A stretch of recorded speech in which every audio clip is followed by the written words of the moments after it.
Olá, o grupo de apresentação desse trabalho é composto por Breno, Iago, Jefferson, João Vitor, Naira, Thaís e Walter.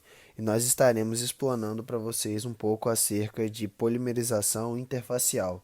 O conceito introdutório de polímero é uma macromolécula composta por substâncias simples que será obtida através de uma reação de polimerização, onde essas substâncias simples são denominados monômeros e irão formar as cadeias de polímeros. Dentre as diversas técnicas de polimerização, nós abordaremos com um pouco mais de ênfase a polimerização interfacial. Essa é uma técnica que ela é aplicada através da policondensação e ela exige pelo menos dois monômeros. Ela é procedida através de uma interface de dois solventes, onde cada interface ela contém um dos monômeros e para a ocorrência dessa técnica a reação tem que ser rápida. Durante essa técnica, tem que haver uma renovação de interface, e essa mesma ela ocorre através de uma remoção lenta e contínua do polímero precipitado entre as camadas, a agitação que produz gotículas dispersas na superfície e a formação de um filamento. Alguns conceitos que devem ser lembrados com referência à polimerização interfacial é sobre fase contínua, fase dispersa, sistema emulsificado. Sobre a fase contínua, também conhecida como fase aquosa, consiste em uma solução composta por água e um agente oxidante. Já a fase dispersa ou fase orgânica é um composto por monômeros livres em um solvente orgânico. O sistema de emulsificação consiste na dispersão de um tensativo apropriado em água. Após a formação da nanoemulsão, o solvente se difunde para a fase externa, até a saturação da mesma.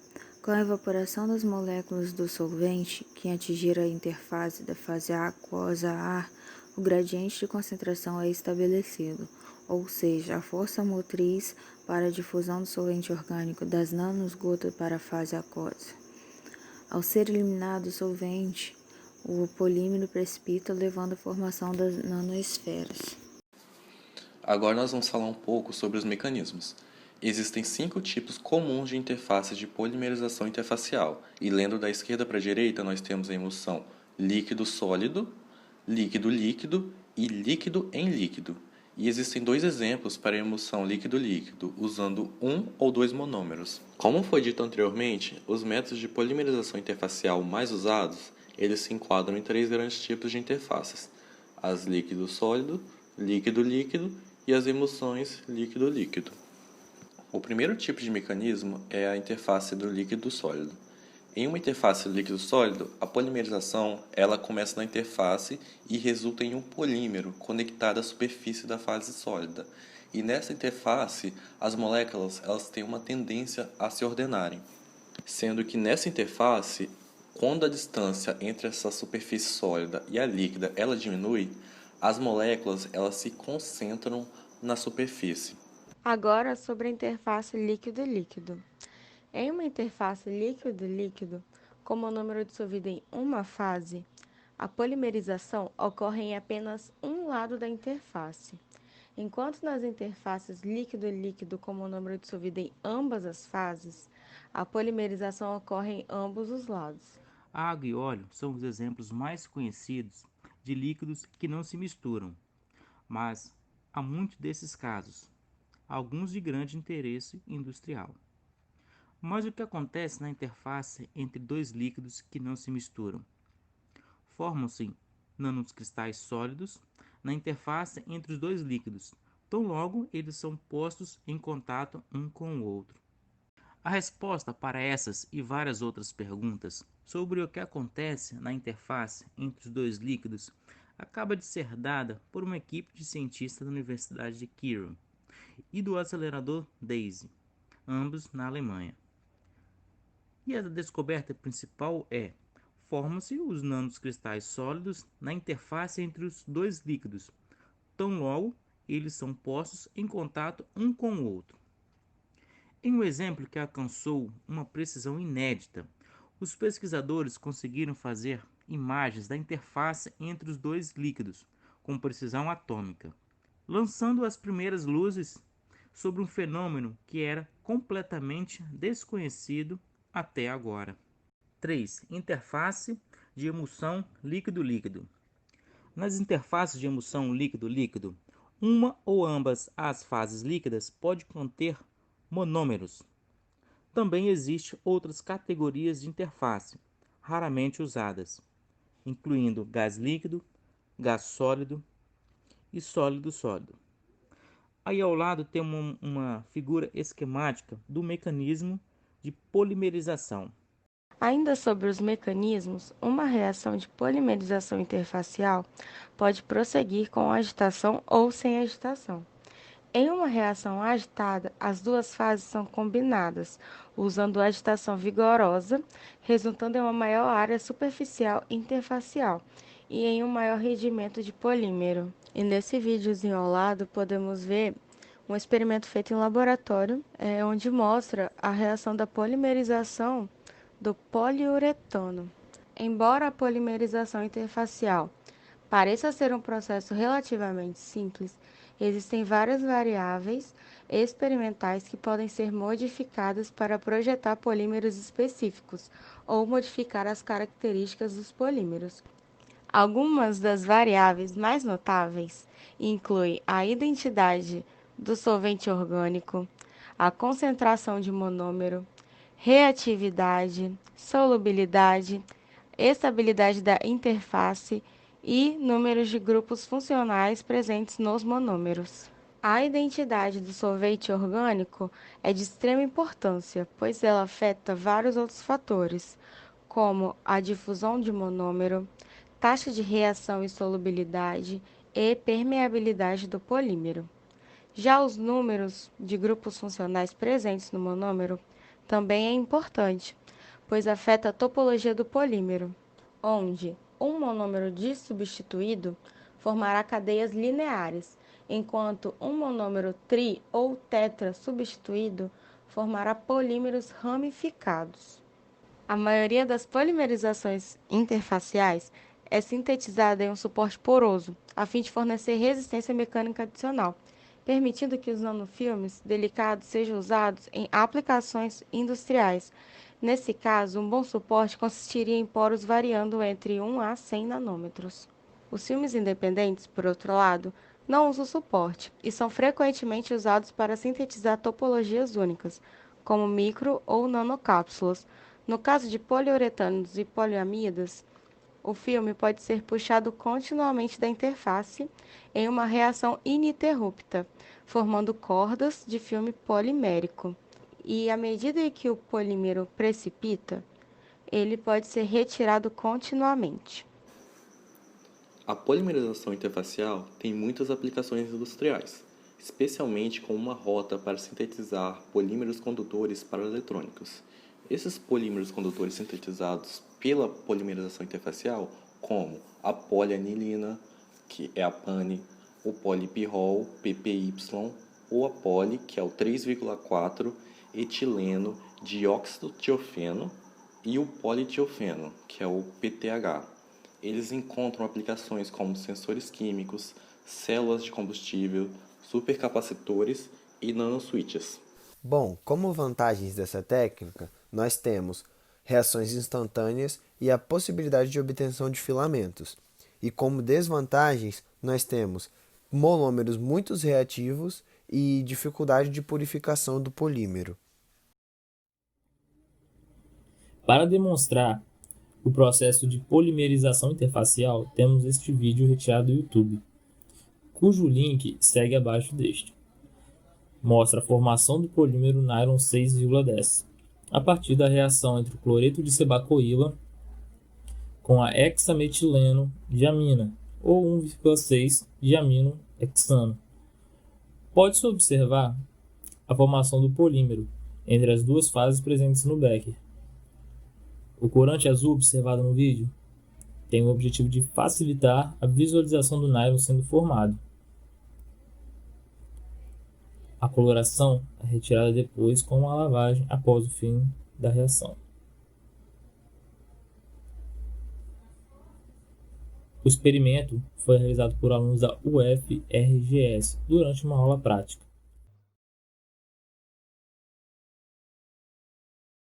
A polimerização interfacial já é utilizada na indústria para a produção de nanocápsulas poliméricas. Na figura ao lado, podemos observar como ocorre a formação destas nanocápsulas. Em primeiro, temos a formação a partir de duas fases: a orgânica, contendo os monômeros, e a fase aquosa. Após a agitação, tem-se a formação de uma emulsão, e na superfície desta emulsão ocorre o processo de polimerização interfacial, dando origem, portanto, às nanocápsulas poliméricas. No segundo exemplo, tem-se a mesma analogia, porém com os monômeros localizados na fase aquosa.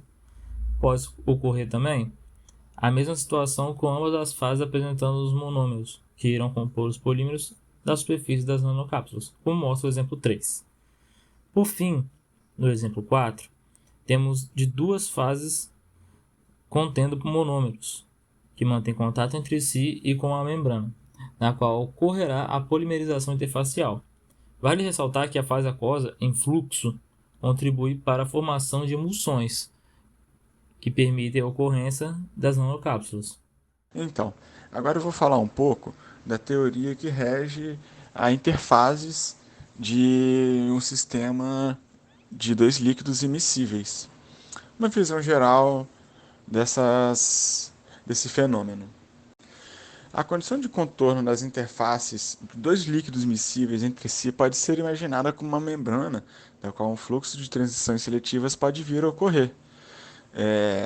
A interfaces líquido-líquido oferece uma importância estrutural para a organização da matéria no meio. E nesse sistema de duas fases se estende especial fenômeno de difusão entre as duas faces immiscíveis, baixa taxa de reação e restrição do espaço reacional, o qual governa a formação de vários produtos. Então, nessa interface, a tensão superficial é maior, sendo um processo altamente dinâmico, o qual as partículas movem-se rapidamente e tentam se automontar e equilibrar. Isso permite a correção de erros no processo de formação da película entre as fases, no caso. A alta energia interfacial pode ser conduzida pela montagem interfacial, onde ocorre a camada polimérica, onde uma camada polimérica é formada na interface, reduzindo a tensão superficial. Aquela correção de erros, elas vão corrigindo os erros da película, os solventes vão corrigindo o erro de concentração, formando essa película que vai reduzir a tensão superficial. Assim, essa redução da energia de superfície favorece a formação de monocamadas de nanopartículas localizadas na interface, até que essa reduza e contrabalanceie a energia cinética das nanopartículas em solução, devido ao movimento browniano. Aí a polaridade interfacial nesse contorno dos dois líquidos immiscíveis é igual à média da polaridade dos dois recipientes separados, ou seja, tem-se os dois solventes separados, cada um com uma polaridade, e a interfaces desses dois líquidos, quando eles são colocados em conjunto, possui uma polaridade média desses dois solventes separados. Assim, um outro ponto importante é que se os produtos da reação estão carregados, eles irão permanecer nesse estado em ambas interfaces e na fase aquosa, enquanto que eles migrarão como espécies neutras na fase orgânica. Ou seja, se eles estiverem carregados, eles vão tender a permanecer na interface e na fase aquosa, e os produtos das reações, E aqueles de espécies neutras irão permanecer na fase orgânica. Um outro aspecto interessante é que seus estados de oxidação e níveis de protonação podem conduzir a 3 diferentes derivados, ou seja, são eles: polímeros dispersos em fase aquosa ou oligômeros carregados em fase aquosa, oligômeros neutros não carregados na fase orgânica e um filme fino insolúvel na interface, que é a polimerização interfacial, o polímero formado na interface. Seria esse filme fino. E desta forma, pelos procedimentos da reação em duas fases, uma única etapa de separação de todos os diferentes dos diferentes estados alcançados pode acontecer, que é a remoção do filme fino insolúvel, nesse caso, né? E os polímeros dispersos na fase aquosa continuarão, ou oligômeros, né? Continuarão em fase aquosa, e os nêutrons continuarão na fase orgânica, conseguindo separar os três produtos. Eu vou falar um outro ponto interessante da teoria que rege a polimerização interfacial e que é voltado para dois líquidos immiscíveis entre si. Quando o íon é transferido pela interface entre a água e o líquido orgânico, uma corrente está fluindo através das interfaces, ou seja, está passando uma carga nessa interface entre os dois líquidos immiscíveis. E, como eu disse antes, a diferença de potencial entre as duas soluções é proporcional à carga elétrica que são transferidos, ou seja, dependendo de quantos elétrons estão envolvidos nessa reação redox, a, a, o potencial elétrico é proporcional a esse número de cargas, esse número de elétrons envolvidos na reação. E essa reação redox acontece na interface. As espécies reduzidas e oxidadas podem retornar à fase preferida, ou seja, uma espécie neutra retornar à fase orgânica e uma espécie carregada voltar para a fase aquosa. E uma corrente passar pela interface que seria o filme fino. E esse processo de transferência de íon em elétron pode ser considerado um processo eletroquímico, porque ele gera um gradiente de potencial elétrico e cargas são transferidas por esse sistema e onde tem a redução e oxidação de espécies no meio. E um exemplo mais perto da gente que a gente consegue observar são em membranas biológicas, como ocorre na clorofila, onde a adição de um sal de ferro oxida a clorofila e ele vai alterar a cor da clorofila de verde para amarelo. E o ferro vai passar a ficar na forma reduzida ferro 2+.